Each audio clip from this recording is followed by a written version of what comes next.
Bulletin का बाकायदा आगाज करेंगे। पाकिस्तान इंटरनेशनल एयरलाइन की निजकारी आज होगी। निजकारी कमीशन PIA की निजकारी के सिलसिले में 75% हिस्स के लिए बोली का इनेकाद करेगा। बोली दहिंदगान की तरफ से सीलशुदा बोलियां कुछ देर बाद जमा कराई जाएंगी। मुदस्सिर अली राना इस्लामाबाद से हमारे साथ मौजूद हैं। मुदस्सिर, बताइएगा कितनी देर में इस तकरीब का इनेकाद होगा?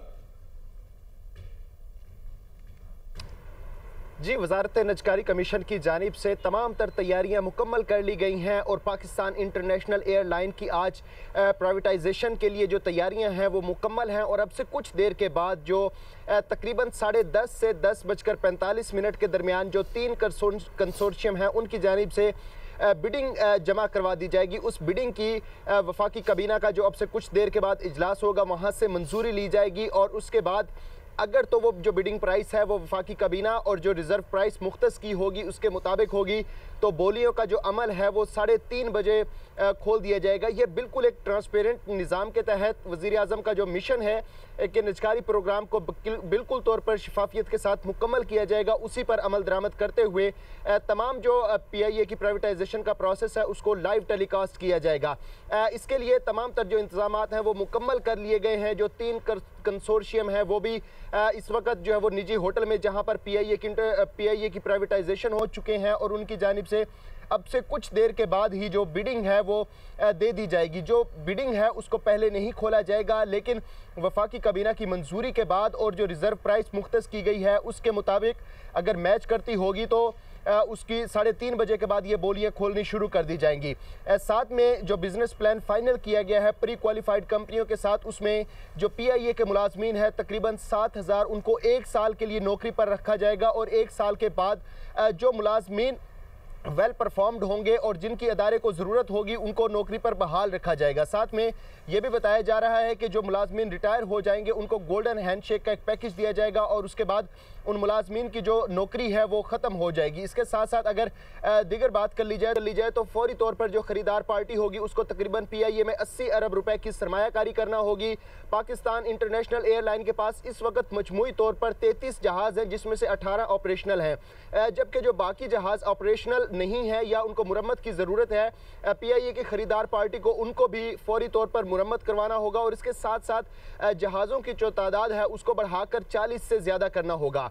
बाकायदा तौर पर इस वक्त क्योंकि PIA इंटरनेशनल के पास जो रूट्स हैं वो तकरीबन 90 से ज़्यादा हैं और वो बहाल हुए हैं, यूरोप का हो, कनाडा का हो, PIA इस वक्त एक प्रॉफिटेबल एंटिटी बन सकती है अगर इसमें कुछ सरमायाकारी की जाए, क्योंकि ये एक उम्मीद की किरण है कि पाकिस्तान इंटरनेशनल एयरलाइन को प्राइवेटाइज किया जा रहा है। बरसों से ये एक खसारे में चलने वाले गवर्नमेंट एंटिटी बन चुकी थी जिसको अब हुकूमत की जानिब से ये फैसला किया गया है कि इसकी प्राइवेटाइज करने के बाद इसको बाकायदा तौर पर जिस तरह से माजी में ये दुनिया की बेहतरीन एयरलाइंस को दोबारा से दुनिया की बेहतरीन एयरलाइन बनाया जाए। अच्छा मुदस्सिर, ये भी बताइएगा कि कुछ अर्सा पहले भी बिडिंग हुई थी लेकिन वो सक्सेसफुल नहीं हो सकी और उसमें बिडिंग जो रेट था वो जो कंपनी थी उनकी जानिब से बहुत कम लगाया गया। तब से लेके अब तक क्या इसमें बेहतरी आई है और क्या एक्सपेक्टेशन है इस दफा की बिडिंग था? वो तो ऑलरेडी मुकम्मल हो चुका था क्योंकि 31 अक्टूबर 2024 को जो बिडिंग प्रोसेस इससे पहले हुआ था उसमें हुकूमत पाकिस्तान की जानिब से 80 अरब रुपए की रिजर्व प्राइस मुख्तस की गई थी, लेकिन उसके अगेंस्ट में जो प्री क्वालिफाइड कंपनियां थी उनकी जानिब से महज 10 अरब रुपए की बिडिंग दी गई थी, लेकिन वो जो प्राइवेटाइजेशन का प्रोसेस है वो मुकम्मल नहीं हो सका था और हुकूमत की जानिब से एक ये भी दी गई थी कि जो जिस कंपनी की जानिब से जिस कंसोर्शियम की जानिब से 10 अरब रुपए की बोली लगाई गई है, अगर वो इसको इंक्रीज करना चाहती है और गवर्नमेंट के साथ निगोशिएट करना चाहती है तो इसको मजीद जो है वो दरमियान का एक रास्ता निकाल कर उसकी डील की जा सकती है। लेकिन जिस प्री क्वालिफाइड कंपनी की जानिब से 10 अरब रुपए की बोली लगाई गई थी उनकी जानिब से इस कीमत को मजीद ना बढ़ाया जा सका, जिसके बाद जो प्राइवेटाइजेशन का प्रोसेस है वो रुक गया था। लेकिन जो अहम डेवलपमेंट्स थी उसमें कुछ ये भी थी कि उस वक्त के जो प्री क्वालिफाइड कंपनियां थी उनकी जानिब से नए जहाज़ों की खरीदारी पर सेल्स टैक्स छूट मांगी गई थी और तकरीबन जो इक्विटी का मार्जिन था जहां पर जो मजीद कर्जा था PIA पे तकरीबन 50 से 60 अरब रुपए का वो भी अदा करना था, जिसमें ठीक है। मुदस्सिर आप साथ ही रहेगा। खुर्रम शहजाद साहब हमारे साथ मौजूद है, माहिर मईशत। खुर्रम शहजाद साहब, बहुत शुक्रिया आपने हमें ज्वाइन किया। एक दफ़ा हमने देखा पिछले साल 2024 में बिडिंग की तकरीब हुई लेकिन वो प्रोसेस मुकम्मल नहीं हो सका। आपकी नज़र में तब से लेके अब तक PIA में क्या बेहतरी आई है और इस वक्त हम क्या एक्सपेक्ट कर सकते हैं। कौमी ऑब्जर्वेटरी PIA की बिडिंग में मौजूद होंगे और आरिफ हबीब कंसोर्शियम ने PIA की बिडिंग के लिए बेहतरीन कंसल्टेंसी की एविएशन माहिर तबस्सुम परदेसी की खुसूसी गुफ्तगू। कहा पाकिस्तान के बड़े बिजनेस ग्रुप के पास बिजनेस प्लान मौजूद है। PIA की कामयाब निजकारी मईशत के लिए अहम है। लास्ट टाइम जब ये बिडिंग हुआ था मैंने पहले से ही क्लॉज बता दिए थे कि ये आपकी सक्सेसफुल नहीं होगी। कोई भी एविएशन एनालिस्ट आपको बता सकता है कि लास्ट टाइम जो हुआ था उसमें फ्लॉज थे।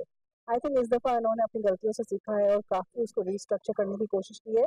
It will be a best option, मुझे लगता है इस दफ़ा हो जाएगी। जिस तरह का उनका ट्रैक रिकॉर्ड है, ऑफ कोर्स 2 बड़े ग्रुप्स हैं, बिजनेसमैन हैं, कंसोर्टियम में भी आप देखें तो बड़े पावरफुल इंडस्ट्रियलिस्ट हैं। बट आप जितने भी पावरफुल इंडस्ट्रियलिस्ट हो, आप जितने भी बड़े बिजनेसमैन हो, aviation is a very technical field. वो एक बहुत ही टेक्निकल इंडस्ट्री होती है। तो आप ये नहीं कह सकते सिर्फ पैसा is enough, you have to understand. मैंने अभी तक जो ऑब्जर्व किया है, my favourite is Arif Habib group, because आप देखें तो उनके साथ सीबरी है। Seabury is a very recognised restructuring turn around organisation. उनके अपने ताल्लुकात हैं। पाकिस्तान का सबसे बड़ा जो चैलेंज होगा वो एयरक्राफ्ट लाना होगा पाकिस्तान के अंदर। तो मुझे लगता है कि उनके जो नेटवर्क है, उनकी जो अप्रोच है वो अलाइंड है, वो उनको पॉलिटिकल सेंसिटिविटी का पता होता है, बिकॉज वो एक टर्न अराउंड स्पेशलिस्ट हैं। आगे बढ़ते हैं। अमेरिकी सदर डोनाल्ड ट्रंप की फील्ड मार्शल सईद आसिम मुनीर और वज़ीर आज़म शहबाज शरीफ की एक बार फिर से तारीफ। पाक भारत जंग बंदी का तज़किरा भी दोबारा किया। वज़ीर जंग पीट हैगिस और नेवल चीफ के हमरा प्रेस कॉन्फ्रेंस में कहा पाकिस्तान और भारत में मुमकिन एटमी जंग समेत दुनिया में 8 जंगें रुकवाई। पाक भारत जंग में 8 तैयारे गिराए गए। पाकिस्तान के फील्ड मार्शल और वज़ीर आज़म ने कहा मैंने लाखों जानें बचाई। वादी नीलम में तीसरे रोज भी वक्फे से बर्फबारी और बारिश का सिलसिला जारी है। सर्दी की शिद्दत में मजीद इजाफा हो गया है। बालाई इलाकों में 2 फीट से ज्यादा बर्फबारी रिकॉर्ड की गई, जबकि वादी ने बर्फ की सफेद चादर ओढ़ ली। वादी नीलम में तीसरे रोज भी वक्फे से बर्फबारी और बारिश का सिलसिला जारी है। सर्दी की शिद्दत में मजीद इजाफा हो गया है, जबकि बालाई इलाकों में 2 फीट से ज्यादा बर्फबारी रिकॉर्ड की गई है। वादी ने बर्फ की सफेद चादर ओढ़ ली और हसीन मनासिर पेश किए जा रहे हैं।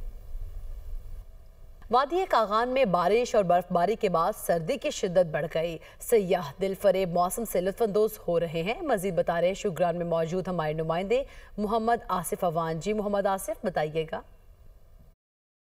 कि जो है बालाकोट के खूबसूरत मौसम की, तो मौसम इंतहाई यहाँ पे सर्द है। गुज़िश्ता 2 रोज़ से जो है वो वादी शुगरान, सिरीपाया, नारान, झील सैफुल घाटीदास के जो मज़ाफ़ात के अंदर जो है वो बर्फबारी का जो सिलसिला जारी था वो अब जो है वो थम चुका है, जिसकी वजह से सर्दी की शिद्दत में इंतहाई जो है वो इजाफा हो गया। नुक्ता अंजुमान जो है वो 0 से नीचे जो है वो गिर चुका है। इसके साथ साथ अगर बात की जाए स्याहों की आमद की, तो बर्फबारी को देखने के लिए मुल्क भर से स्याहों की आमद का सिलसिला भी जो है वो यहाँ पे शुरू हो चुका है। इससे अपनी फैमिलीज़ के हमरा बर्फबारी को एंजॉय करने के लिए यहाँ पे पहुँच रहे और खूबसूरत मौसम से जो है वो लुत्फ़अंदोज़ हो रहे हैं।